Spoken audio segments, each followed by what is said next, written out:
চীনা হাঁসের বাচ্চাগুলো গতকাল ফুটছে, তো 24 ঘন্টা হয়ে গেছে। আমি ওদেরকে আজকে দিব। এখানে আছে হলুদের গুঁড়ো, আমি হাফ চিমটি লাইসিবিট দিয়ে দিলাম। আর লাগবে লেবুর রস। আমি গাছ থেকে এখন একটা লেবু নিয়ে আসব।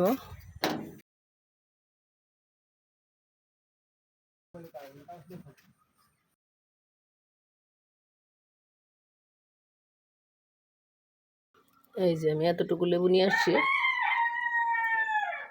পুরোটা নিব না, এখানে 10-12 ফোঁটা লেবুর রস নিব। এখন পানি দিয়ে লাইসিবিট, লেবুর রস এবং হলুদের গুঁড়ো ভালোভাবে মিক্স করে নিব। আর পানিটা খেয়াল রাখবেন অতিরিক্ত ঠান্ডা যেন না হয়।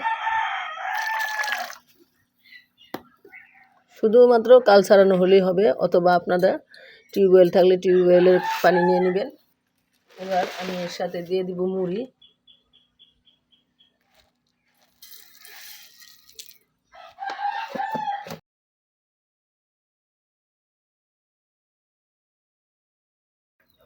যা যা দিয়েছি সব কিন্তু মুড়ির ভিতর প্রবেশ করবে, তখন আমি ওদেরকে খেতে দিব।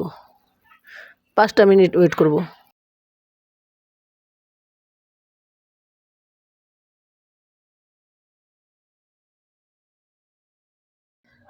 প্রথমে আধা ঘন্টা এগুলো খেতে দিব, তারপর ওই পানিটা দিব আলাদা। ওদেরকে এই খোয়ারের ভিতরে খেতে দিচ্ছি। বৃষ্টিতে ছোটো বাচ্চা বের করা যাবে না।